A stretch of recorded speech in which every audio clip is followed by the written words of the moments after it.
you won't notice me just suddenly leaving, but if I do, it's because I happen to have a very, very scarily hot curry last night. And yeah. Laura did exactly the same thing. She had a very uncomfortable night.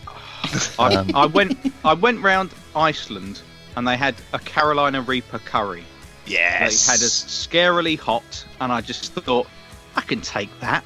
You know what? All I'll do is I'll do extra poppadoms. That's fine, you know. And I ended up having to kind of cut it with an Ainsley Harriet soup, and it scored all the taste buds off my tongue, and genuinely I was getting the cold sweats, and at the point where I was getting pins and needles in my hand, I had to start googling symptoms just to see whether it was going to kill me.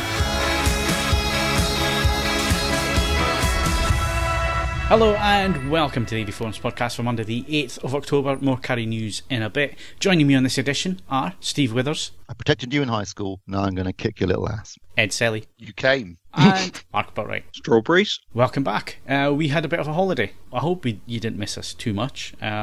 What do you mean we had a bit of a holiday? You had a holiday. You went on holiday. We didn't. I'm not responsible for you guys. Let's get this clear. You're freelancers. You can take your holidays whenever you like. And no, we're freelancers. We can't take holiday. Most of your holidays are a life. Well, most of your life is a holiday, is it not? Every day's a holiday. That's something like that. Yeah, something like that. Yeah. So anyway, we're back. We're ready to crack on. It is the busiest period of the year. We're getting close to the C word. So it means that most product, if it hasn't already been launched, will be launched this month, coming up into Q4. So it looks like it's going to be a busy time. And then we've got CES at the end of the other C word. The other C word, yeah. So it's going to be busy. There's going to be lots of things going on. Mark's going to be disappearing during this podcast. Will we notice him gone? We don't know. We know the reasons for it, though. Steve, what have you been up to? Not much, actually. I think about it. I'll tell you what, I had flu. Really bad flu. That was unfortunate. So I really messed up my plans. Second time this year you've had that. Yes, it was. It was obviously January at CES, and then again, but it was weird. It came on really quickly. It's like Thursday afternoon, feeling fine. Suddenly get a bit of a runny nose. By Thursday evening, sick as a dog. And it lingered as well, which was annoying. But I think there was a dose of it doing the rounds, so obviously I was unlucky. I don't know how I caught it though, because I don't go near anyone. I live in a hermetically sealed bubble, so it's really annoying. Your cat has a better social life than you do. Yeah. I hope we don't get a cold snap this winter, otherwise we could lose someone from the podcast by the sounds of it. I tell you what, my granny annex gets properly cold. And that's not a euphemism. No, it's not, unfortunately. And it's just got a selection of storage heaters, and when you turn them on, you get that sort of hot dust smell, but very little in the way of actual heat. Well, except for the one in the bedroom, which you can only have on for 10 minutes, because otherwise it reaches the sort of temperature, you know, in the core when the bloke has to go outside the ship and they open the thing, and if you open the door after the heater's been on for any longer than that, that's the effect that you get. So I can heat one room up to the surface of the sun, but the rest of the place is more of a cold room. So yeah, that's going to be fun. We discussed this last podcast though. You need to get some valve amps in, some power amps in, and just get them switched on and turned up. I am way ahead of you. I have been trying to line up some stuff which but the problem is then it's just depressing, because you turn it on and you can just watch your pay to go electricity meter flashing and whirring like a bastard as it just drains off all of your remaining. Have you got credit. to put 50p's in, Ed? No, it's a card-based one rather than actual feeding coins into the meter. I mean, mercifully, we've come on to on a piece of string so you can pull it back out again. But no, it's not ideal, but it's not forever. It's fine. Yeah, so, I had a 7-channel amp turn up, power amp turn up. The courier sensibly must have carted it off the back of the thing on something that helped him carry it, because he left it at the bottom of the stairs, knocked on the door and run, basically. And it's 35 kilos, this amp. And my stairs, as people should know by now, are incredibly steep. It took me half an hour. Because of the size of the box, I couldn't get my hands around the box as well, so I had to roll it gently up the stairs. You own the property though, don't you? Your mortgage on it. Could you not rig up some sort of joist outside? Well, no, one of those little stair lifts for old people. No, perfect. Well, no, there's hardly any room as it is, so I would never get a TV up if I had a stair lift in there. So what about a joist? I'm not sure I'm following your idea of a joist. And on the outside of the property. Oh, like they used to winch up pianos. Yeah. Oh, right. So like the Amsterdam places where the top windows are a lift system to get things up. Have a power winch. I would love it if it would the be a TV fell off. unique feature. Kevin MacLeod would come round and see it. And then he'd be pregnant, because that's what happens when Kevin MacLeod comes round to see people's houses. Allegedly. I'd love it if he was winching a TV up and it fell down and crushed him like a cartoon with a piano. You generally operate it from the top, so it would only crush the Courier. Yeah. Or the Mustang. No, the Mustang's parked miles away, Mark. But yeah, that wouldn't be a bad thing, killing off Couriers, though, would it? It depends on the Courier. Some of them are brilliant. Others less so. What have you been up to, Ed? I have been working my little cotton socks off. I have been assembling a large Lego train, because it's my son's birthday this weekend. So by the time this goes out, by the time anyone's in a position to hear this, he will have received the train. So it's not spoiling a surprise. It's the first Lego I've assembled in quite some time. And once I got my hand in... Sorry, are you building it for him and then giving it to him fully made? I am, because it's technically aimed at children slightly older than he is. Let's get this right. It was a present for you, Ed. Well, it's not staying here. But the thing is, are you going to stop him? I just answer one question. Are you going to stop him if he tries to disassemble any of it? No. Ah. To be clear, what he really wanted was the Hornby stuff, but he's only going to be 5, and the Hornby stuff is gram for gram about the same price as crack cocaine these days. So I looked at it and I thought, that's just going to end in disaster. So that it struck me that the Lego train was a suitable compromise. It's a slightly more advanced. I mean, he's getting good at the more beginnery aimed things, but in order for it to be a train for any length of time, I thought, you know what, I'll build it here. Which has gone, it's past an evening. I'm coming to the end of my first 100 gig a month broadband allowance session, which has gone well. I've got 2 days remaining and 22 gigs spare. So, I mean, I can go a bit mad on the old 4K for the next 48 hours. That's all going swimmingly well. And that's about the long and the short of it, really. I only ate a moderately hot chili last night, so I believe that I'm going to retain full control of my bowels for the entire podcast. That's nice to know, Ed. So, yeah. Mark, you still here? And if you are, what have you been up to? Yes, I'm still here. I bought another bike frame. I'm not going to paint this one myself, though. I feel like I might have been played, though, by the chap in the shop, because he claimed that it was closing down. So I rushed in to buy this particular frame because I didn't want it to sell out. And then he's come around and said, actually, no, I think I'll stay open. So I've got another bike frame in the living room. Thanks for your patronage. Yes, exactly. And as you were alluding to, I ate an insanely hot curry last night, and I'm starting to worry about the effects of it. If anyone's in Iceland and they see the Carolina Reaper curry and they think, you know what, I fancy a little bit of a challenge. I like hot food and that kind of thing. Just don't go near it. The point at which I stirred the curry and then just put the spoon to my tongue, it just sent pain through my head. It's horrible, horrible stuff. So you don't need the heating on today, then? God, no. I mean, it's hot on the way in and hot on the way out. I'll tell you that. Well, that's because I'm afraid you're not just you. It's all of us. It's the same material on the inside of our mouths as it is on the inside of the other end. I don't know why evolution decided that was a useful undertaking.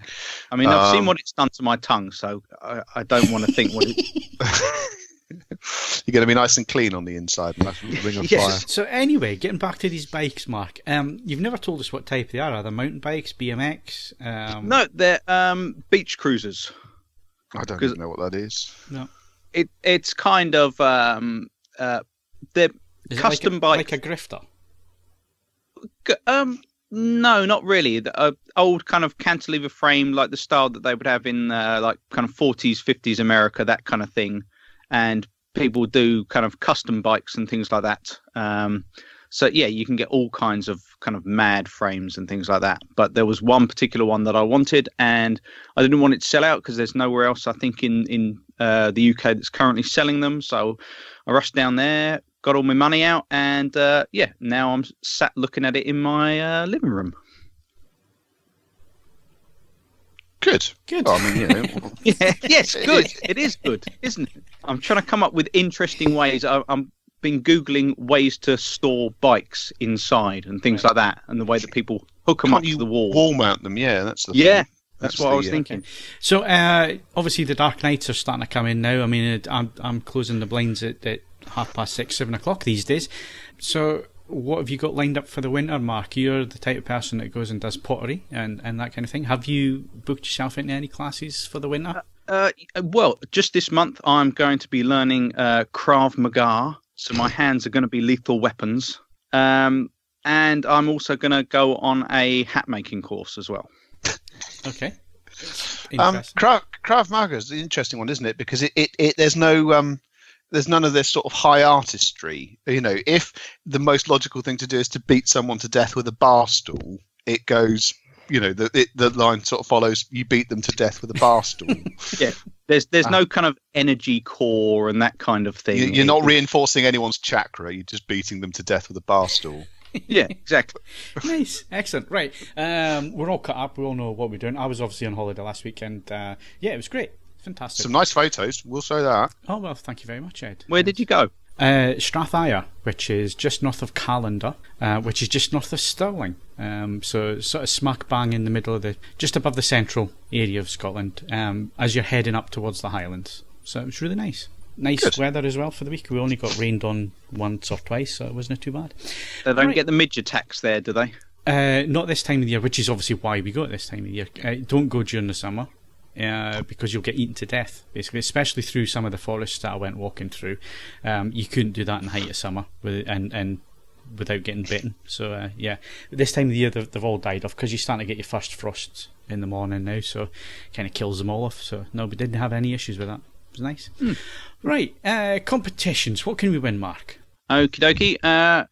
Courtesy of Smith's Toys Superstore, we've got a PlayStation 4 FIFA 19 bundle, which includes a 1 terabyte console, FIFA 19, a DualShock controller, and a Sony PlayStation wireless stereo headset. And that one closes on 31st of October. Okay, and that's a cracking competition. Get in there, get entered in that one. And competitions are available to whom? They are open to eligible AVForums members resident in the UK. There's actually a new competition that's just gone up. Go on. All right, go on then. Well, you tell us about it, Steve. You can win Eureka's October horror set on Blu-ray, and that includes Monkey Shines, Troll, the Complete Collection, and Night of the Creeps. And that runs until the 18th of October. Okay, cool. And previous competition winners, Mark? Yep, Huddy72 won Deathline on Blu-ray. Johnny Bravo 88 won Cold Water on Blu-ray. Red One won Book Club on Blu-ray, and Martian Phil won I Feel Pretty on Blu-ray. And I hope he does feel pretty. Good. Well done to everybody who's won a competition. If you haven't, then get entering, because I think that PS4 one's excellent. And what's this game I've been seeing recently that's been popping up on my Twitter feed, Mark, where it's ultra-realistic cars and car racing and stuff? Cause that's Forza, is it not? That's right. On Xbox. It's on Xbox. The big one for PlayStation coming up is Red Dead Redemption 2, right, which has been about 27 years in development. But it does look ridiculous. Well, you see, I've got an Xbox One X, so this Forza, because it looks stunning. People have been smart. Yeah. People have been sending me my new car. Every year there are shots. Yeah, every year there are shots that get so much closer to photorealism. And now it's getting to the stage where, you know, if you're not viewing it in high resolution and you just see like a little picture next to an article, you have to squint. You have to really struggle to tell whether it's real or not. Right. Yeah, looks really cool. Anyway, hardware news is next.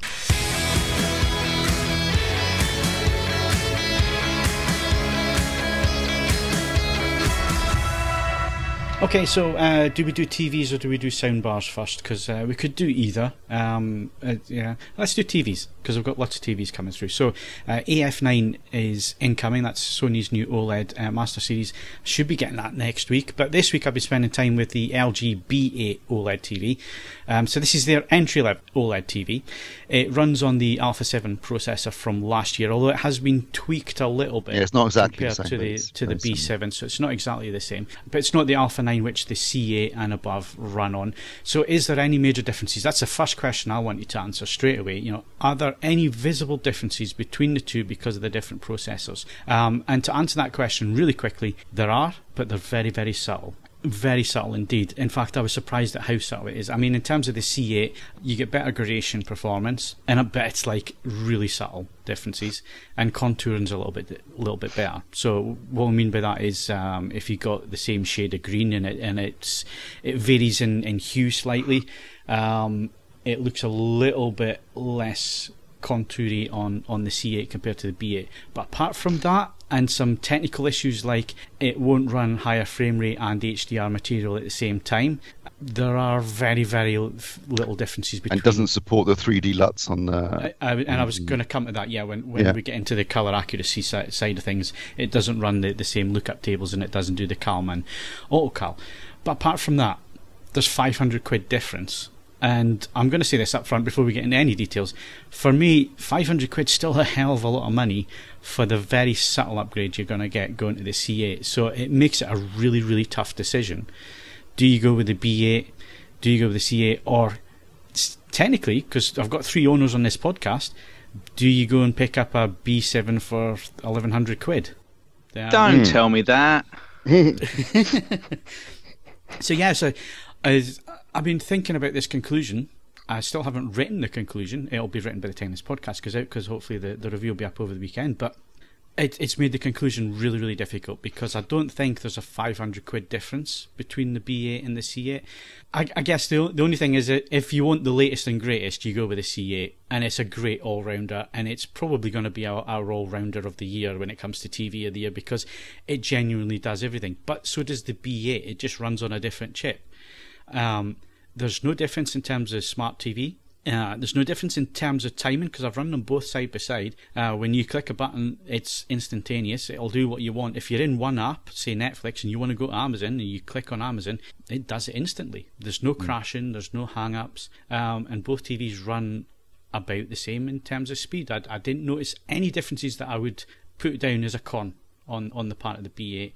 Like I say, when it came to picture quality, the C8 was subtly a step up, but really subtle, and certainly not £500 worth of improvement in image quality. So I think with the C8, you go with the C8 because you want the latest and greatest. You want a great all-rounder. You like the design a little bit better than the B8, which brings me on to the B8 that I tested.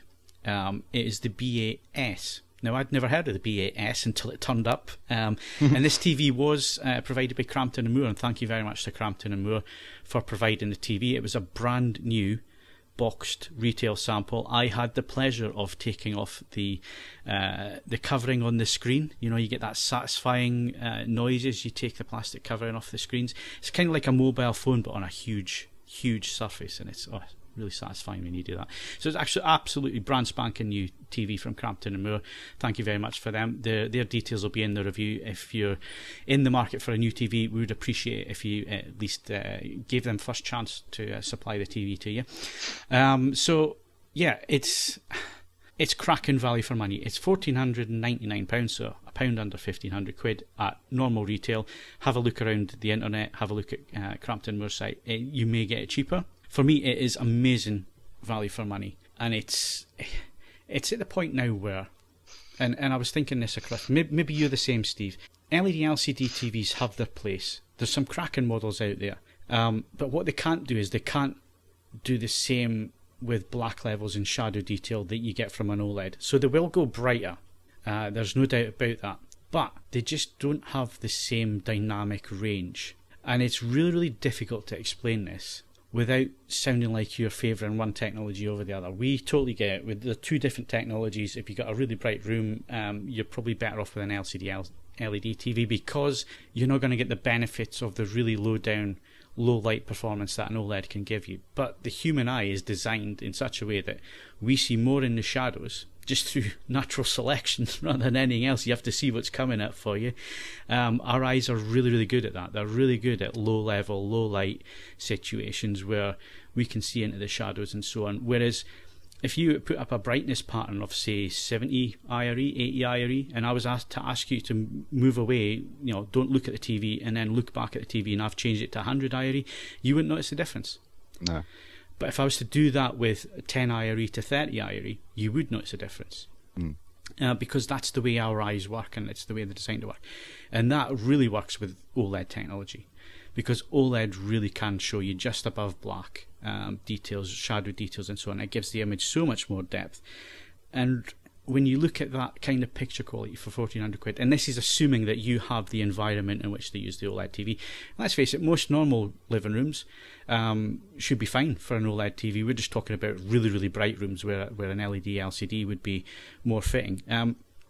For 1,400 quid, the picture quality we're getting now, now there are drawbacks, we'll come on to this in a sec, but just the quality you're getting, and I'm talking to OLED owners on the podcast as well, so I know it's a little bit OLED heavy, but am I telling the truth there when I say that? Because to me, it's something that LCD will never be able to do, and it's just something that OLED does so well.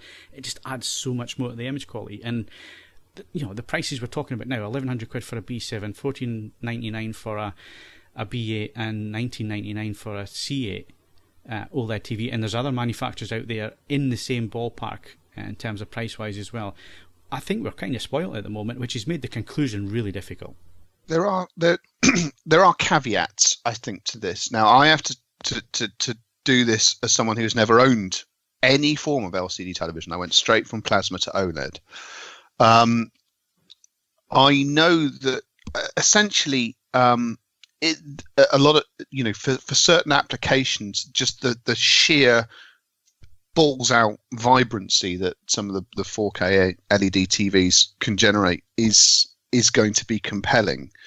But there's also an element of what you're used to. I have gone from emissive technology in CRT to emissive technology in plasma to emissive technology in OLED. It's just fundamentally, I guess, after 30 odd years, the process by which I'm used to an image being generated. If you change to an LCD more than 10 years ago, and that's what you're dialed into, I think you're just going to be looking for different things. The other thing that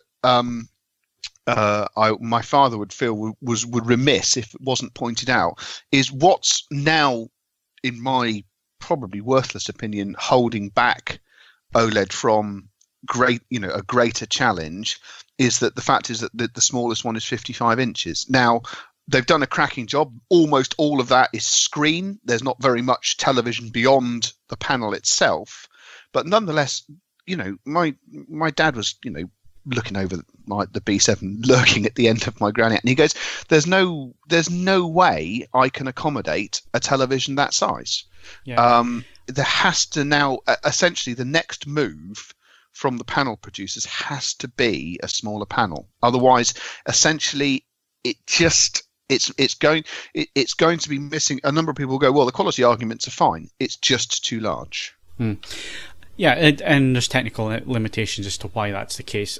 Because to produce it in the numbers that would have to produce it and at a price point, they couldn't do it at that. Basically. Well, except it's interesting if they're knocking out what are B8s 1,400.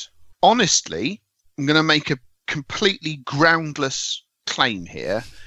If it was simply a case that for the sake of argument, a 42 or 45 inch B8 equivalent was also the same amount of money, there's no price difference at all, and it was made clear that the screens cost what they cost, it would still probably shift units because there are people wanting the thing and it's just too large as it stands.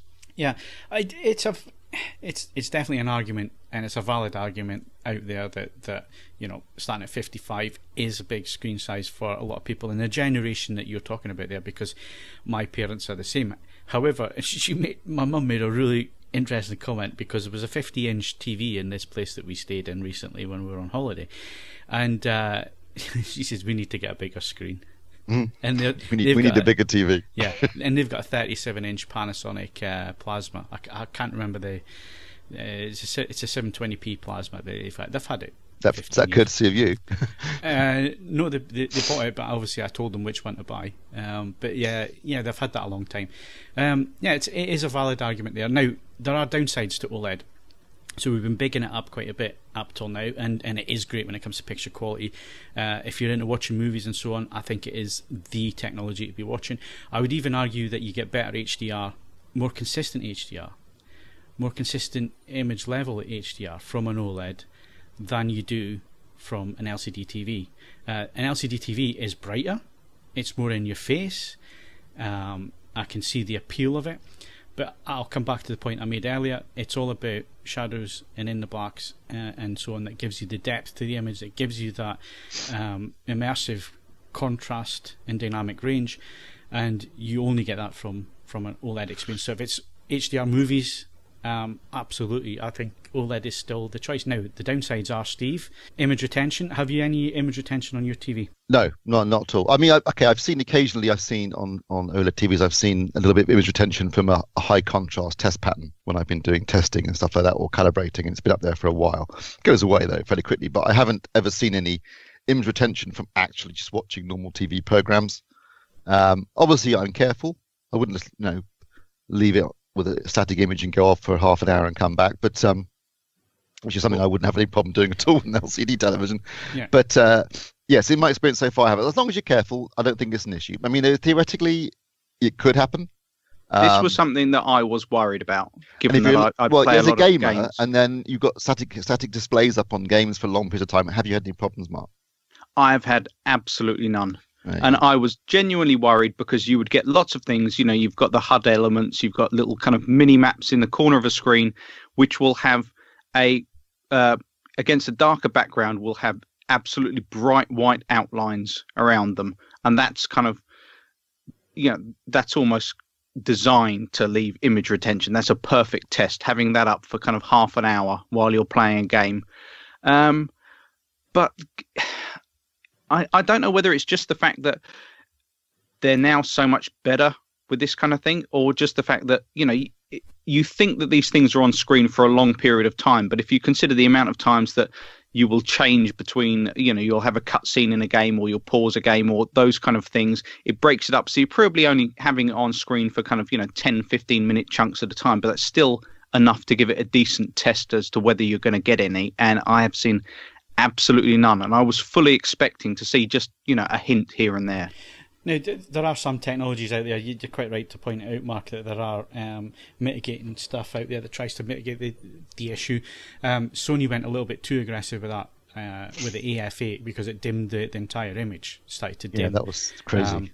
Which was a little bit harsh. Didn't you also have this problem? Sorry to butt in, but wasn't there also this problem on the B6 on the previous yes, the version, which is called ABL. It's an automatic brightness limiter. It's a built-in circuit that's in there, and it tries to prevent images being burnt in, or burning's the wrong thing. Let's get the terminology right. Image retention is the issue with OLED. Image burning is so rare that I really you have to really abuse your TV to get that. Didn't you get this, Ed? I have seen it on an old CRT, Ed. Yeah, on Grand Theft Auto or something. No, we did it to a Panasonic PWD4 with Gran Turismo 2 at a dealer, because it was a quiet summer. We did a lot of Gran Turismo, and we burnt the speedo out, the circular outline of the speedo. It wasn't retention; it was burnt in, and we got shouted at a lot. That did happen. That did happen with Plasma. Steve, your Kuro had a BBC News. Yeah, it didn't help, of course, that none of us were particularly experienced at using the data. So I would wager, I can't remember what the settings were, but I bet you we had everything cranked up to the nines for a more vivid display. Plus, phosphor technology like Plasma was a bit more, it was a bit more sensitive than OLED is. They know it's an issue. The thing is, there's things built into the TVs now to prevent it happening. Now, if you, I was going to say abuse the TV, but that's the wrong word. If you were to use a TV in a certain way where it is in the brightest settings, you were gaming for hours and hours and hours on end, you could potentially damage the set. The potential is there for that to happen. Will it happen? again, it could come down just to panel variances sometimes, because sometimes you get panels that just are not good. You know, they've gone through the QC process, and I've seen them on TVs before where you think this is really quite bad, and it comes down to it's that particular panel from that particular build or whatever. These things happen. They are mass-produced products at the end of the day. So sometimes the issue can be a panel variance. Sometimes the issue can be not abuse, but using the panel in the wrong way.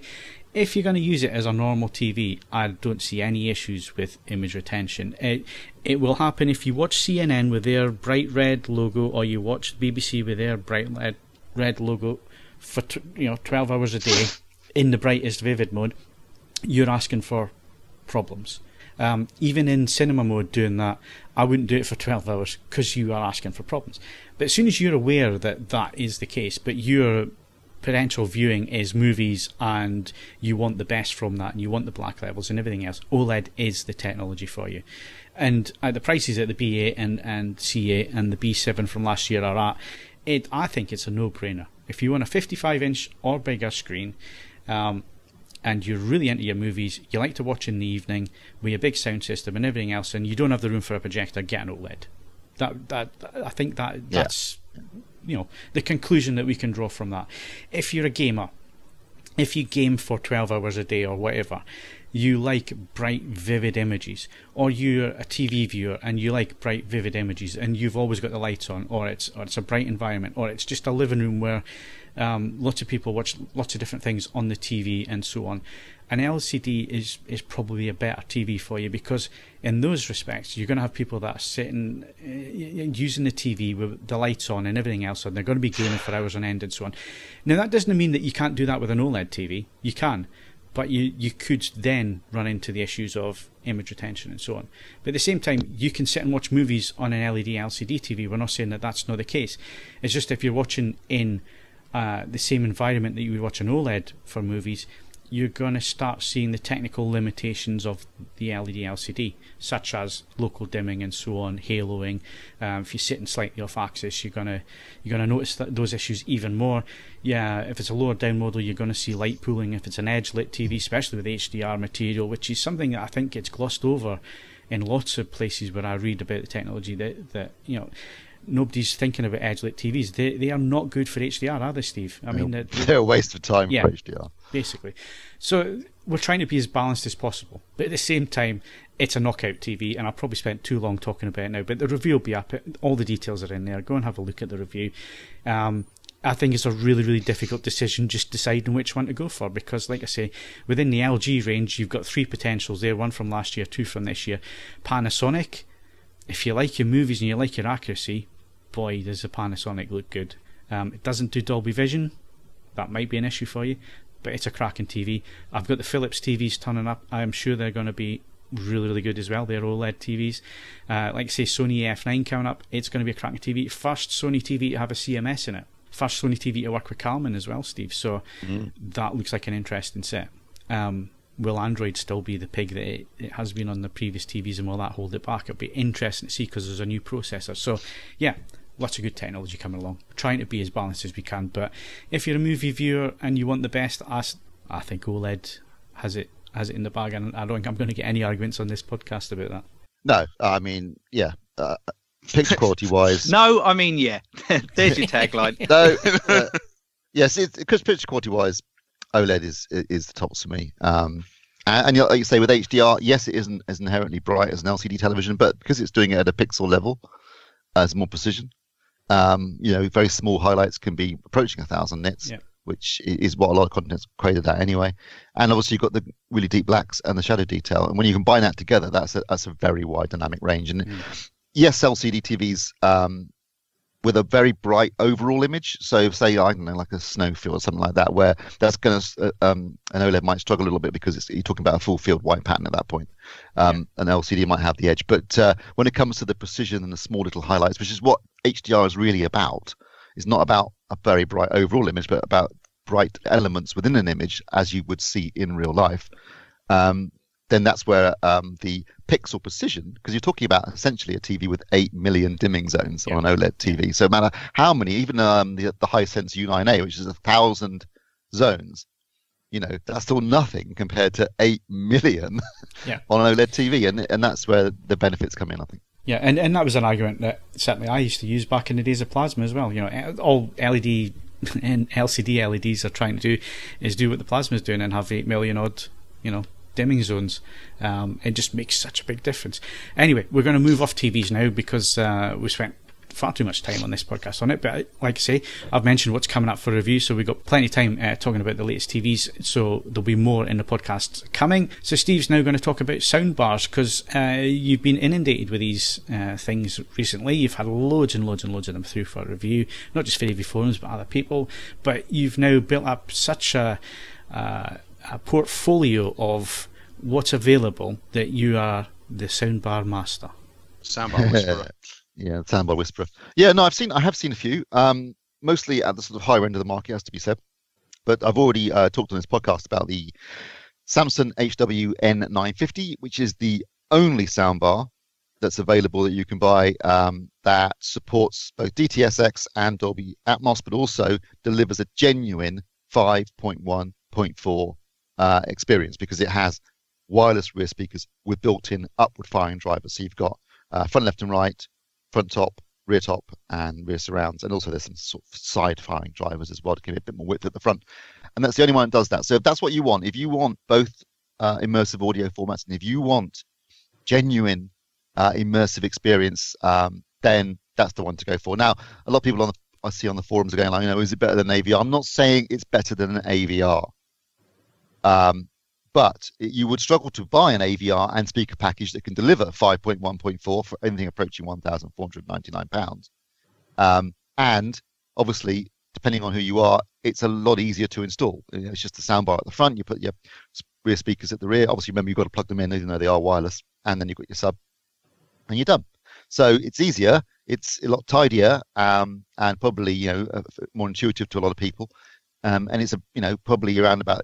I was trying to work out if I could actually price an AVR and speaker package that could do all of that for $1,499, and it's quite difficult. You're talking about buying at minimum a 9-channel AVR, plus you need all the speakers and everything, upward firing drivers and the sub and all that sort of stuff. So it'll be tricky. So I'm not saying it's better. I'm saying it's certainly an alternative. And I personally was thinking, if I wanted to put it in the lounge, I'd be pretty happy with this system. Pretty happy, particularly since I've got a nice flat reflective ceiling that really works well with upward firing drivers. So that's one option. There is the HW-N850, which is exactly the same soundbar as a 950, but doesn't come with the rear speakers. So what that basically means is you can add rear speakers, you can buy them separately, but they're the ones they sell separately don't have the upward firing driver, so you still couldn't do the full 5.1.4. It would be 5.1.2. And it's still a great soundbar, but the problem with this one, and any sort of single unit solution where you've only got the one soundbar and a sub, is that obviously it's a very front heavy sound. There's no speakers behind you, there's no overheads behind you or above you. It's very much focused at the front third of the room. You do get a more immersive experience. You certainly get a bigger sound stage, like a wall of sound, but it is very much focused at the front of the room, so bear that in mind. That's available. Now, interestingly, both of these Samson soundbars are sort of created in conjunction with Harman Kardon, who Samson bought. I think it was last year, was it? The year before. Maybe the year before that, yeah, no, 2 years ago. So they bought Harman Kardon. So we're starting to see lots of Harman Kardon products and tech filtering into Samson products. And this is, I think, the first example of a Harman Kardon co-production, if you like. So they've been working in terms of the musical side of things, and I've got to say they are great soundbars with music. They do sound really good, and they're really beautifully made, and they're very big too. They're designed to be used with larger screen sizes. Great product. So that's one option. LG, who were in bed with Harman Kardon until they got bought by Samson, and are now in bed with Meridian. So they've got their flagship soundbar, which is the SK10Y.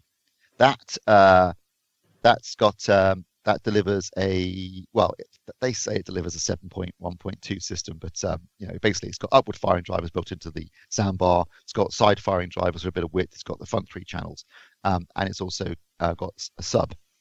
And like the N850, again, it's a very front heavy sound because you don't actually have speakers behind. Again, you can buy separate wireless rear speakers for the 2 rear channels. Again, they don't have any upward firing drivers, but you can add 2 rear channels to get a more immersive experience. And that's something I would definitely recommend, because they actually did send me those as well as part of the review kit. So I had a chance to compare not having actual rear speakers and having actual rear speakers, and it makes a big difference in my opinion. It definitely gives the Atmos processing more to play with in terms of actually moving sound around the room, because you actually have speakers at the rear, and all the stuff about bouncing, sounds off the sidewalls and rear walls. It doesn't really work. You can just pair test tone and immediately the illusion falls apart because you just know the sound's coming from the front. So like the N850, it is a bit front heavy. It's a beautifully made soundbar. It's massive. It's the full width of a 65-inch TV, so it's designed for big TVs. The Meridian aspect, it sounds great with music again, so it's got that going for it. The Samsungs work with Amazon Alexa, so you can use it for voice control, that kind of stuff. And the LGs are working with Google Assistant, so you've got the option there as well. One thing about the LG, which is a strange decision, I don't know why they've done this, because I think it's going to work against them in a big way, is that it only supports Dolby Atmos. It does not support DTSX. So that immediately puts it at a disadvantage. Now, it's £100 cheaper than the N850, but I would get the N850 as my option, because I think, if you're a film fan, you're going to have soundtracks at DTSX as well. So why limit yourself to not be able to decode them? I know most stuff is Dolby these days, particularly in terms of streaming. But I found that, I think generally, if you're a film fan, you're going to have discs that are going to have both soundtracks. And that's a bit of an issue for the LG. Interesting, though, the LG, I could play back Atmos from the LG TVs into the LG, no problem at all. Watch, Jack Ryan or Iron Fist in Atmos. I could not get it to work with the Samsung, no matter what I tried. And I have asked Samsung if there's a reason for that, but it worked fine with the LG. It worked fine with the Sony soundbar, but over ARC, I could not get it to send Atmos back to the Samsung. So that's an issue I'm still investigating. Because this year I thought maybe I was just being thick, but I'm absolutely positive it was not me doing something wrong. It just was not decoding Atmos over ARC. When the LG and the Sony did it fine. So I don't know why that is yet. I'm still investigating that aspect. But so the big downside for the LG is it doesn't decode DTSX. In fact, it doesn't even decode DTS master audio. It's just DTS 5.1, which is a bit of a limitation in my opinion. Now moving on to the Sony, they've got their HT-ZF9. Now this is a 3.1 channel soundbar. It supports both Dolby Atmos and DTSX, and you're thinking, oh, how's it doing that with 3.1? It's using basically psychoacoustics to create the impression of an immersive experience using only those 3 front channels. Not dissimilar to what LG do in their TVs, where they support Atmos. Obviously, they've only got stereo speakers in there, but they use psychoacoustic processing to create a more immersive experience, and it can work. Certainly, using the Sony, I did find that with what they call the vertical surround engine on, there was a more immersive experience. The sound felt bigger, it felt more 3-dimensional, and it sort of moved out into the room more than being sort of focused towards the screen. But let's be honest here. If you compare it to say the Samsung N950, which is a genuine 5.1.4 system, there's no comparison in terms of the performance. It's nowhere near as immersive as that. It works to a degree if you've got an issue with space or budget, because this is only £649, so it's a lot cheaper than the other two I've mentioned. If budget or space is an issue, you've got that option, and it will give you a more immersive experience, and it does decode both formats, which is good. But if you're comparing it to something that delivers a genuine immersive experience with actual speakers behind you or more speakers at the front and actual upward firing drivers, then yes, it's not as effective as that, but it is surprisingly effective considering what it's working with. And like I say, that can be an option for someone if space, for example, is an issue, because it's not that big. It's quite small compared to the other 2 speakers, soundbars, and obviously it's a bit cheaper too, which always helps. There's more coming, but I won't mention those yet because because you've monologued quite considerably. That's enough soundbars, I think, for one day. Okay, so obviously the Samsung there, the 950, it's the one that for the money you're talking about, initially you look at it and you think, well, you could probably get an AVR and the speakers, but then actually when you actually think about it and you want to get something to that level of sound quality, it begins to make perfect sense, doesn't it? And especially with the current trend where people are downsizing. They're going from 7.1, 5.1 systems in living rooms down to soundbar or stereo options, 2.1 or whatever, and it makes a lot of sense, that system. It does. Like I say, it's very convenient. I don't think it's overpriced for what you're getting, and like you say, Phil, that you'd struggle to actually build something separate for a similar price anyway. It's easy to install, and it delivers the goods. It sounds very good, I have to say. I was very, very impressed with it, and people that I know who have bought them have loved them. They've been very happy. So yeah, I think it's a great option, and like I say, it's the only soundbar option that can give you genuine immersive experience. All the others tend to be just single soundbars and a sub, so it's all very front heavy. You get a big wall of sound at the front of the room, but you don't get that real sense of immersion that you're looking for. So that would be my choice. If someone said what soundbar do you want to buy, assuming they got the budget, of course, that would be the one I'd recommend they get. The other options are good. Like I said, the LG, that I think the fact doesn't decode DTSX is a big misstep on their part there. I don't know why they haven't done that. It was a mistake that Samsung made 3 years ago with the K850, the K950, which was their first, Atmos soundbar. They didn't include DTSX, and I think they struggled a little bit because of that. So it's a weird one, but there's some good options going on at the moment, and I think, like you say, if you are downsizing, if an AVR and separate speakers isn't something you can either fit in your room or afford or even want, because not everyone wants speakers all over the shop, then these soundbar options are becoming, not only are they much more cost effective and easier, but they also sound excellent. So there's some really, really good options out there now. And certainly soundbars becoming a really viable alternative. It's even someone like me who's an AVR fan. It's a viable alternative. Like I said, when I had the N950 up, I was thinking, I could definitely live with this in the lounge. I'd be very happy with this system. Do you know what we're going to have to do, Steve? Just thinking about this whilst listening to you drone. At least you stayed around and listened to him, though, Ed. Well, I don't believe that the other participants in the podcast had any choice in the matter. I have obviously been testing this wide selection of stereo amplifiers with digital inputs, and obviously the nature of how I'm living at the moment, they are going in for test, and then at the moment the amplifier that's here it's taking an optical feed out the back of my B7, and it's doing all of my TV and film viewing as well.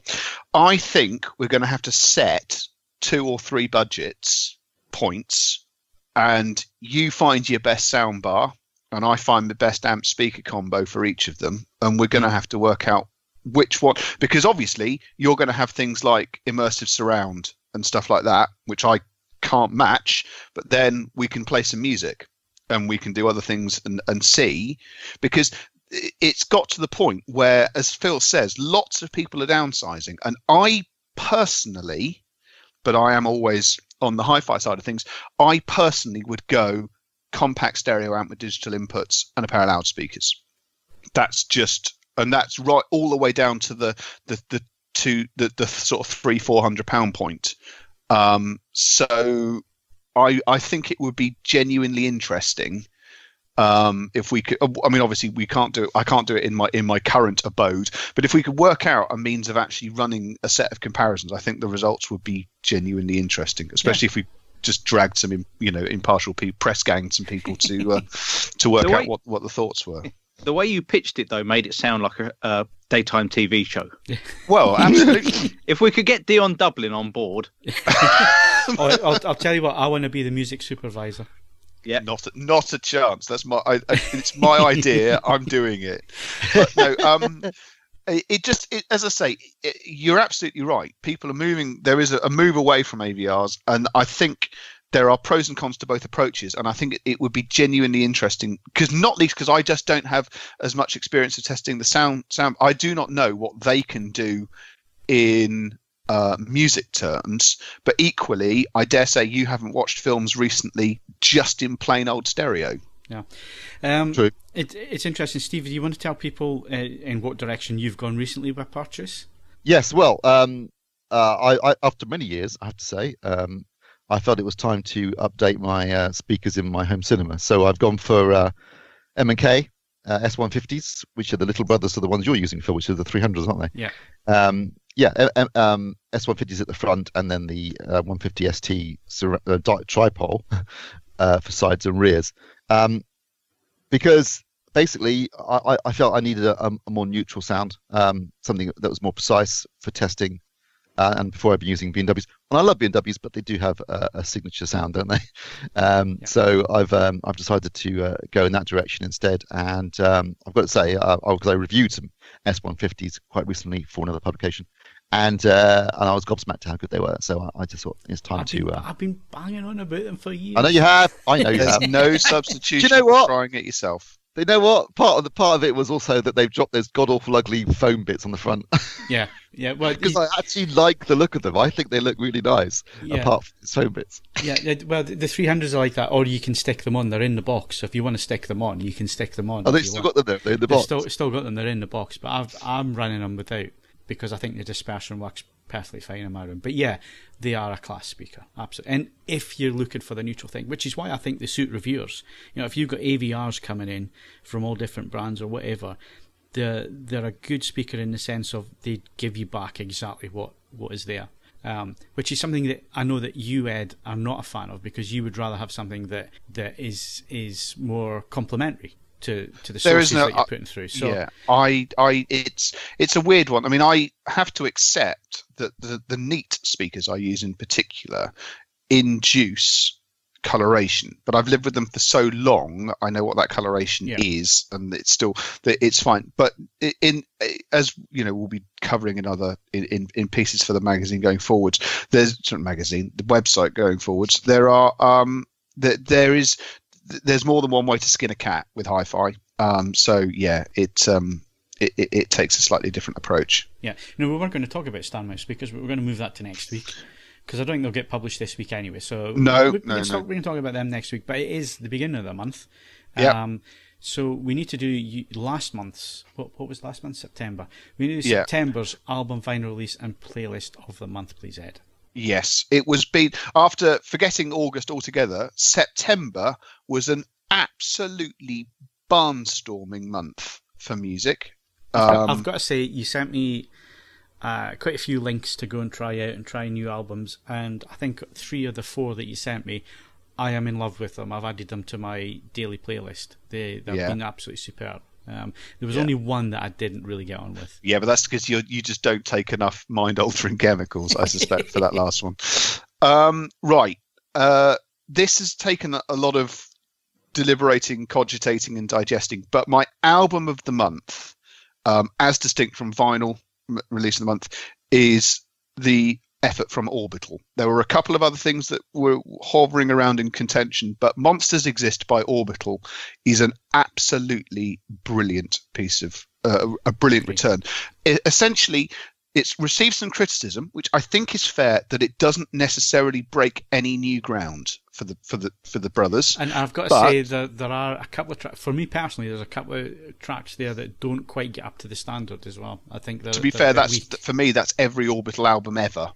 But there is enough good stuff in that album to completely justify that. I'm also in this recorded environment where there's a record of me saying it. I'm gonna make a bet that whenever the next series of Top Gear comes out, or possibly the next Grand Tour, or some other motoring program, they are going to use, when they have an enormous, powerful supercar, the title track "Monsters Exist" is going to be used. I will bet. I don't know. I will make. I'm sufficiently confident that that's going to be used. You've gone from being really confident to sufficient. It will be used. I will state that someone is going to use it because it is just so perfect to using lighting and jump and so on and so forth. The other thing I would say, the reason it is not my vinyl release of the month is it is available for download on the Qobuz streaming service website as a high-res. I say it's high-res. It's 24-bit 44.1, so it's the least high res, but nonetheless it's there, and it's actually quite sensibly priced. And if Qobuz hadn't suddenly decided that it wasn't going to work for me, I'd tell you how much it was.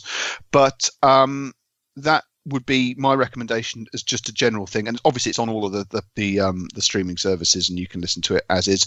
Vinyl is a bit different. There is an album called Chris, and it is by the lady who was formerly releasing material under the name of Christine and the Queens. and it is, for me, a justification. The reason I would suggest going for it on vinyl is twofold. It is a commercial. It's a more poppy album, although all things are relative. And I think, having listened to it in lossless and then also bought the vinyl pressing, there's enough to justify the vinyl pressing as it sounds. To me, it sounds a little bit better. The other thing, and this is unavoidably going to come across as a little bit pretentious, you can order the vinyl where she's singing the songs on the album in the original French, and they just scan better. You don't necessarily need to understand what she's saying. They just work more pleasantly. It's a really clever album, and again, possibly disappearing up my own fundament. In the 70s and 80s, pop music could be quite political. It made, it was, socially aware and so on and so forth. And that sort of faded out, and it's become, and socially aware music has gone into other genres. This is quite, in its own way, it covers concepts which are of the moment and so on and so forth, but it does that without failing to be good. It is a good album, and it's a good listen, and I genuinely think it's worth it on the vinyl. Playlists, it's been a bit, there's far too much stuff about autumn, which is just an excuse to get morose guitar music out, which isn't my thing. However, I did enjoy Future Soul on Tidal, which was released earlier in September. Modern soul music is not necessarily my favorite genre. It seems often it's named because it seems to have for irony purposes, it has a complete absence of soul. But I enjoyed listening to quite a lot of this. It was a nice playlist to stick on in the morning and work to, and a couple of albums and tracks on it I flagged, and I've gone to listen to the artist a bit more. That's all you can ask of a playlist, I think. Exactly. It makes you do that. I would also say that just because there was so much good stuff, if you think, Orbital, not a big fan of that, or French pop music, not a big fan of that, there was another album released in September by a man called Cedric Burnside, who is he's a drummer, but he's also the nephew of an incredible Delta blues musician called R.L. Burnside, and the album's called Benton County Relic, and it's fan-bloody-tastic. Now that sounds right up my street. Have a listen. R.L. Burnside going down south. Yeah, well, but Cedric Burnside says his nephew. There's enough of the Burnside. Oof. No, I think he popped up on when Reg Hunter did his Songs of the South, or whatever it was, and he popped up on one of those episodes about the Delta blues guitarist, and fantastic. Can we be clear about this? R.L. Burnside was not a nice person. He did murder another human being, and he was an absolute bastard. That's what I want out of my blues men. Well, murdering bastards. Well, there you go. He delivered on all of that, and he did write an entire album about his dog dying, which is an interesting creative decision. But nonetheless, Cedric Burnside, Benton County Relic. If you're not into your electronic music, fair play to you. Have a listen to that instead, because it's bloody marvellous. Okay, thanks, Ed. We've done far too much hardware. We've obviously got lots to talk about because we've been away for a couple of weeks, but thanks for that. That's hardware news done. We're going to movie news and reviews next.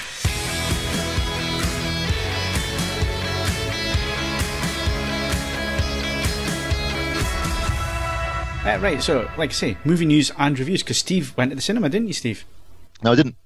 Oh, right. I was going to go and see Venom and A Star Is Born last night, but like I said, I've been suffering from this flu and haven't been able to shift it, so just wasn't feeling up to it. So I didn't end up going out at all, fortunately. Although having read the reviews of Venom, I'm not sure I missed much.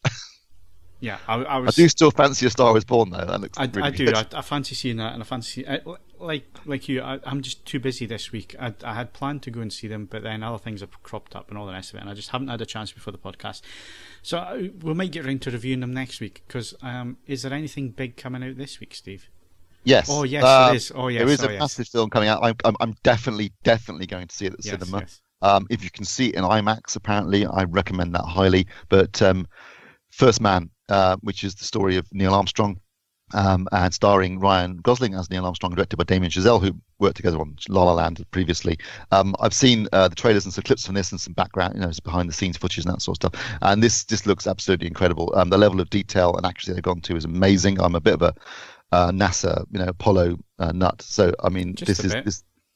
I know from my my own knowledge that they've really gone to town in terms of the detail, the missions that they cover, the stuff that because obviously everyone knows that Armstrong was the first human to walk on the moon, but he was a serious test pilot before that. Did the X-15. He was had serious problems on his Gemini mission, which he managed to correct. He was a really, really class act in terms of keeping us cool under pressure. And I mean, I'm really looking forward to this film. And apparently, the way they've shot it is the early stuff is shot on 16mm. The later stuff, the middle of the section of the film, is shot on 35mm, and then when they actually get to the moon, that's shot on IMAX cameras, which is why if you can see it in an IMAX experience, it's supposed to be incredible. But yeah, I can't wait to see this film. Unfortunately, it comes out on a Friday, so we won't be able to talk about it next week. But I'm definitely going to see it to talk about the following week's podcast. Yeah, absolutely. Tickets booked for that as well. I think it will be. It promises. I'm saying it will be. I can't say that with any confidence, but it promises to be really something else. So I'm looking forward to that. I saw the little clip of the Gemini mission where it goes wrong, and absolutely it was really heart in the mouth stuff. They've done it brilliantly. It was like being in that spaceship with them. I was just watching it, on my laptop, on my computer at home. So I can't imagine what it's going to be like in the cinema. Can't wait. Anything else opening up this week? Yeah, there's quite a lot coming out. Smaller stuff, but there's Mandy, which is a sort of horror film with completely massively over-the-top Nicolas Cage, which I know is saying something, but apparently he's great in it. I think it's one of those films where it really suits his bonkers acting style. I was going to say, it looks quite good. Yeah, no, it's got good reviews, and I quite fancy it. And yeah, apparently Cage is awesome in it, just going full Cage. By the law of averages, yeah, Cage, if you do enough films, statistically, sooner or later you're going to accidentally do a good one. Yeah. But it's like a kind of solar eclipse. Once in a while, you'll get a good Nicolas Cage film, and this, revenge, satanic biker gang, and chainsaw. I don't know what more you want. He does have to go some to unpick his Wicker Man remake. He has got some work to do in terms of redeeming himself. Oh, true, but apparently there was a thing where Ethan Hawke recently said that he was, kind of the modern actor who's kind of expanded the craft the most, or something like that. I didn't, but I'll take your word for it. He said the first one to do anything kind of new in acting. Yeah, that was it. Since Brando. Yes. If you listen to the interviews with Nicolas Cage, he talks about how he's deliberately trying to push the acting style, like kabuki or some kind of more theatrical approach. But anyway, Mandy might be worth seeing if only for Nicolas Cage. Smallfoot, which is an animated film about Bigfoot, but presumably one with small feet. No, it's actually about they're scared of humans. They're scared of humans. They don't think humans exist. So it's a play on. Have they got small feet? Oh, we're the small feet. We're the small feet. So it's like it's a play on us thinking that Bigfoot doesn't exist. It's the other way around, basically. Excellent research again, Steve. Top notch. Yeah, superb. Yes, he does that on purpose, just like Nicolas Cage. Musical for children, which I'm not going to go and see. So yeah, fair enough. And also Bad Times at the Royale, which stars Chris Hemsworth among quite a starry cast, actually, which actually looks really good. It looks like it's going to be fun. Although I don't like the fact that it gives away one of the spoilers in the trailer. I wasn't very happy with that. Yeah, but that's something. I mean, to be honest, I could see myself going to see 3 of those films if I get a chance to. Yeah. Or if they're playing at my cinema. I mean, Mandy might be relatively low key in terms of its rollout, but yeah, you'll get to see Smallfoot, so you'll be all right. So that's yes, it's quite a lot coming out. But First Man, I'm really excited about. I can't wait. Yeah, same here. Right, so I was going to get rid of my Limitless. I'm going to hang on to it for a little while anyway, because there's some stuff I genuinely want to go see. I worked out there was enough coming out that I actually would pay to keep it for at least until the new year. Yeah, same here. Right, so we need to do films of the month. In terms of September, I think I only saw one movie. I think I only went to cinema to see one thing, and it wasn't a great film. So that was 22 Miles, Mark Wahlberg. Oh, did you go and see that, did you? I went and saw it. I didn't hate it as much as Sharuna did. I think Sharuna gave it a 3 out of 10, I'd have given it a 5. Harsh. 5 or a 6. It was fairly competent thriller.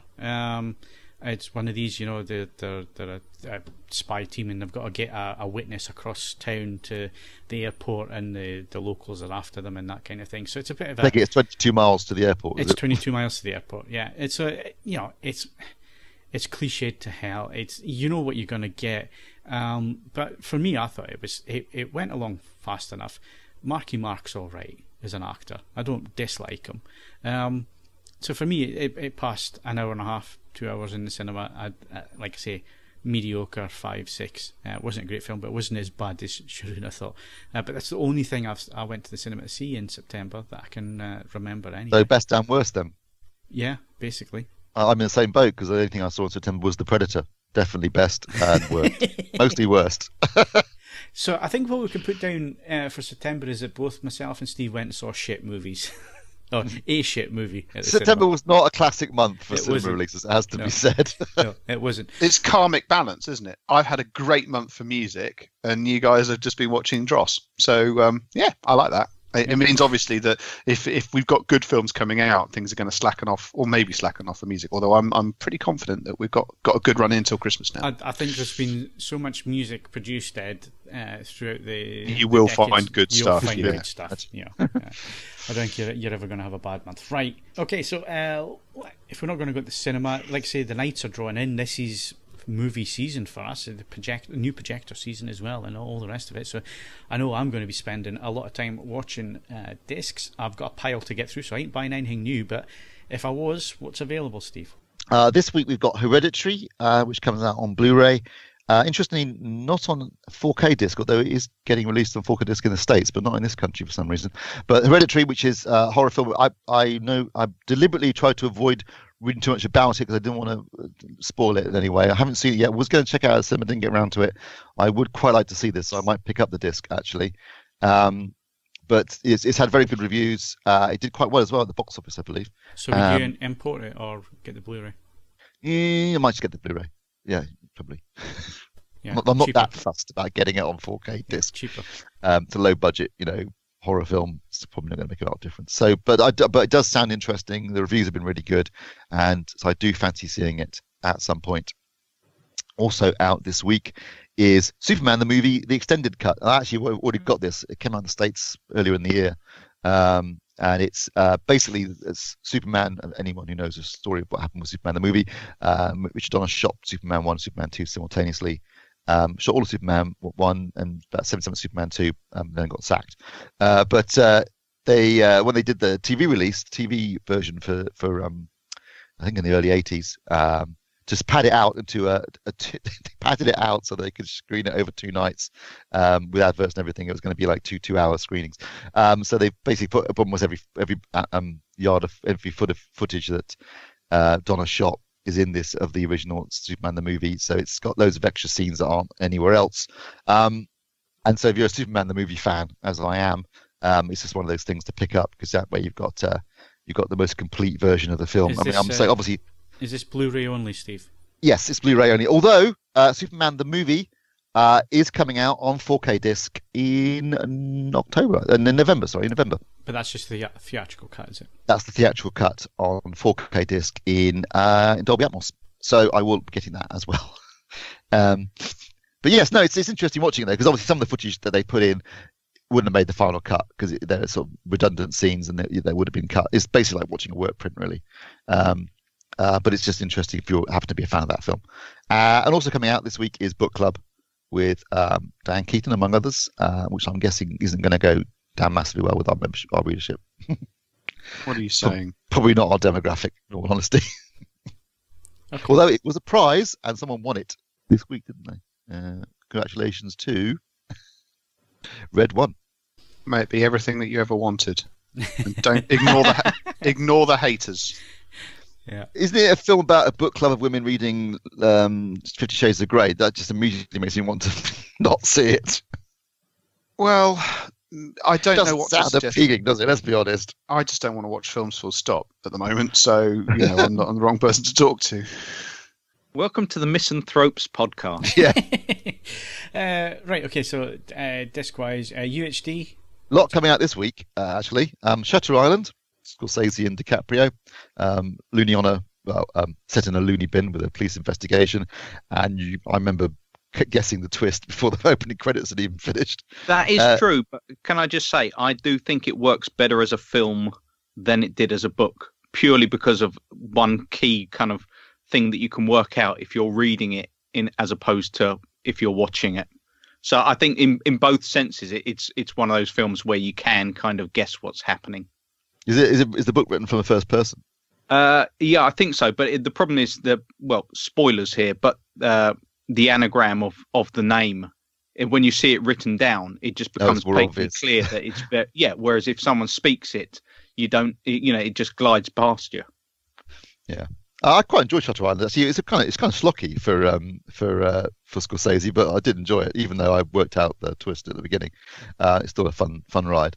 Also coming out, Hook on 4K disc, restoration by Sony with a new Dolby Atmos soundtrack. Now, not one of Spielberg's best. In fact, I remember Spielberg being quoted once as saying he once watched Hook to see if he could find anything about it that was redeeming.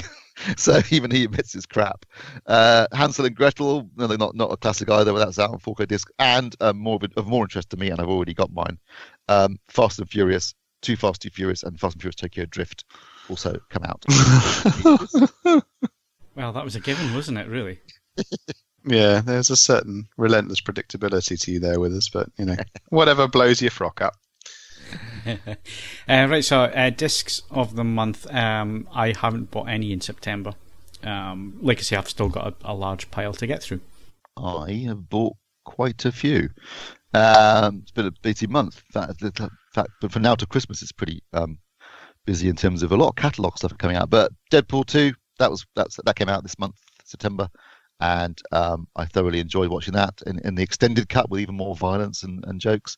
So we're checking out. I'm really glad that Salvador finally got a Blu-ray release in this country, or anywhere for that matter. Because one of my favourite Oliver Stone movies, and it's got a brilliant performance by James Woods. So that's just come out recently on Blu-ray, worth checking out. Star Wars, Solo, a Star Wars story came out. I watched that last weekend.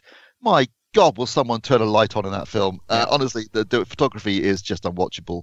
It's just so dark. I made an interview with the director of photography on the extras on the disc, where he's talking about using practical lighting on the set, and then if someone walks out of light into shadows and they're in the darkness. But it's like, no, it's meant to be a fun romp. Put some bloody lights on the set. I mean, they go to all that trouble of building these things and designing all this stuff, and you can't see anything, which is a shame, because actually the film itself is quite a fun little romp, and I enjoyed it more second time around when I wasn't half asleep. But it's just it's the ugliest film I think I've ever seen in my life. Even the stuff where they were shooting outside in the Dolomites, in the snow. I mean, I know the stuff was shot in blue skies because you can see the X footage when they're shooting it, in documentaries, and they go and make it look overcast and grey and dark, and it's a shame. So not the best looking or sounding disc for that matter, surprisingly. And I guess the big release for me, it was the very beginning of September, but disc-wise, is Avengers: Infinity War, which I loved. It's a brilliant film and it's a cracking disc. Yeah, I just need to pick some of those up, but like I say, I've still got films to get through, so I'm kind of just. I picked up Halloween as well on 4K. I haven't watched it yet. I'm saving it for Halloween. Yeah, right. And I also got the X-Men movies as well, but I haven't watched those yet. So yeah, you really have been spending quite a bit of money recently. Oh, and Bad Boys 1 and 2. Bad Boys 1 and 2. Oh Jesus. That's an arm and a leg. Yeah. Oh yeah. Okay. That's the discs out of the way. So all we got to do now is just go over our TV shows of September. I'm going to go first because I haven't got anything really different to talk about. I mean, Fake or Fortune finished. We mentioned that in the last podcast. I really enjoyed that series. Now, there's a couple of series that I've caught up with recently. Now, I don't know if they're reruns or... This is a problem when you watch BBC 2 or BBC 4. You're never actually sure if these are reruns or if it's the first time that these things have gone through. So Andrew Marr's Darwin's Dangerous Idea. Yeah, that was made 2009. I thought it was. I thought it was a little bit... But it's good, though. I caught up with that. That was in the box set section, so I watched that. I also watched Ancient Invisible Cities. Yep, that's new. That's new, yeah. So that's where they go and they scan the ancient cities, and then they look at how it was built and how things were done. And so is that the same as the orbital track, tiny foldable cities? I don't know. You'll have to go and look at it. Everything I mentioned here is on the iPlayer, so that was good. King Arthur's Britain with Alice Roberts. I do like Alice Roberts. Yeah, that's true. Although annoyingly, it was the sort of conclusion was a bit disappointing, wasn't it? Like, it was a little bit. Yeah, didn't exist. Yeah. After all that build up, it was a little bit disappointing. But those programs are always the same. They're always a prick tease. It's always like you're going, oh, is there anything now? And at the end, it's like there's not going to be anything revelatory because it would have been in the news if they had anything really interesting. Yeah, obviously. But again, it's interesting stuff. I mean, I don't know if it's just the age I'm at or whatever, but I'm absolutely loving documentaries at the minute. I'll sit and watch documentaries on anything if it's well produced and well made. BBC stuff. Did you watch the one about Hedy Lamarr?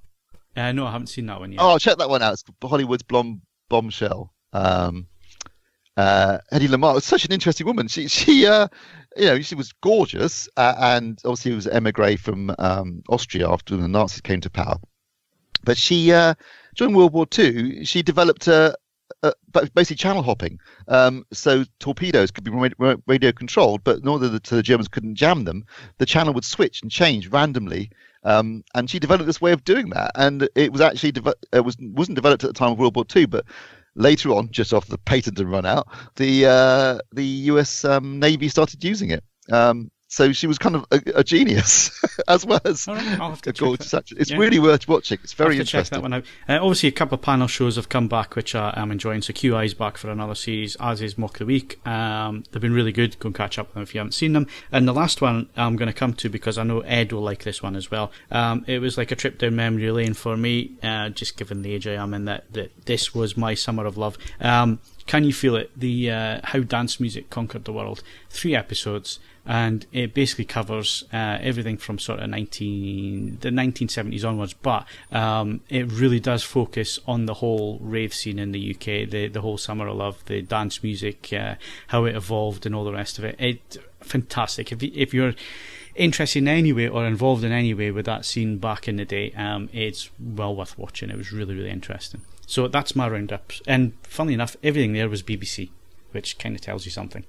So what have you been watching, Ed? And have you seen that, Doc? No, not yet. I have been watching. I've been watching the Great British Bake Off because I'm entirely predictable. Lusting over Manon. Well, she is quite the lady. I'm still Saving Lives at Sea. On BBC, it's entirely predictable, but it's still, it still wants me to buy a pint for every member of the RNLI, and it's. I don't think this series is quite as good as some of the previous ones, but Upstart Crow is just brilliant. It just has some lines in it which are just fabulous, and Mark Heap deserves national treasure status. The man is enjoying himself so much at any point he is on stage, and if I could talk like that, like his Robert Greene, I'd talk like that all the time, because it's just fabulous. Mark Heap deserves his own show where he is the focus of attention. He is well overdue being given that, rather than simply supporting other people by being brilliant. But no, thoroughly enjoyable. Got quite moving at the end as well, the last episode. I haven't seen that one yet, so sure. Oh right. My favourite line, Ed, absolutely genius, was Frenchmen so weak from hunger that they couldn't cheat on their wives. And of course, the other thing I find ridiculous about it is Gemma Whelan, who's in there, who is, of course, in Game of Thrones as an absolute badass, and it's a reminder that there are some genuinely brilliant actors participating in Game of Thrones, because she's very clearly neither what she is in Upstart Crow nor Game of Thrones, but is entirely compelling in both of them. So yeah, I'm also watching loads of reruns of A Touch of Frost. Don't ask me why. I find it really relaxing. Actually, I've been I don't know why, but I've been watching some of the Time Team that's been running recently, and it's a series that I hadn't seen because it's run for so many years. There's obviously years which I haven't seen, so I've seen a whole load of them recently where obviously episodes that I'd never seen. It's a shame that programme is no longer available. I always enjoyed that for some strange reason. obviously Antiques Roadshow is back on as well. That just, if anyone from the BBC or anyone who has influence on the BBC is listening, come on, this needs to have the same 4K experimental beta as the World Cup. It shouldn't be too difficult to do in 4K because no one exactly moves at a relentless pace or anything like that. But I want to be able to see that flash of disappointment in people's faces. You know, when it's worth nothing like what they thought it was. I want that in full-blown HLG. Okay. I want it captured. Crystal clear, a tear forming in the corner of an eye. Like, you paid more than that for it, didn't you, you gullible bellend? So, yeah, whether Schadenfreude is exactly what you should get out of the Antiques Roadshow, I don't know, but it is what I get. So I think we need to employ you, Ed, to write our reviews of TV programs. Absolutely, I think they'd just be a joy to read. Your outview. You wouldn't actually. You wouldn't learn anything about what you actually needed to watch. No, but it would just be an increasingly old, confused person railing at modern television. Yeah, it'd be highly entertaining. Right, Mark, what have you been looking at? Okay. A bit of a disappointing month for TV, actually, for me. I tried getting into Trust on the BBC. It's the I'm enjoying that. I'm watching. Well, story of John Paul Getty's grandson being kidnapped. It's the same story as All the Money in the World, but they've got more time to deal with it in 10 hours rather than 2. Yeah, I don't know, maybe it's just me, but it feels like it was kind of a 4 to 6 episode series that's been stretched out to 10 episodes, and kind of it just feels strangely dull to me. It just, kind of quite an empty experience. But other than that, Maniac on Netflix, from Cary Fukunaga, the chap behind True Detective. Anyone seen that? No. Yep. All right. Emma Stone and Jonah Hill. It's kind of an oddball sci-fi type thing about a drug trial. It's very, very strange, quite trippy. It kind of feels a little bit at times kind of Wes Anderson oddball comedy, and then other times kind of a bit more kind of Paul Thomas Anderson, just kind of painfully bleak family drama. But it's certainly intriguing, and it's different, and it's in Dolby Vision, so it looks stunning as well. What's the name of that again? Maniac. Okay, I'll put that onto the list. Other than that, South Park's back. Oh, is it? Yeah, season 22. Gogglebox as ever is decent, and actually September for me felt like a little bit like the death of reality TV. Which is a good thing, isn't it? Oh yeah. Big Brother's ending. Good. You have to have an apprentice is gearing up. It hadn't started yet, but they have to release an article on the BBC saying none of the candidates are stupid this year, right? The Circle was on Channel 4, which has people so painfully stupid. It's based on kind of social media, but it made me actually want to use the internet less because I hated them so much. And the culmination, the motivation.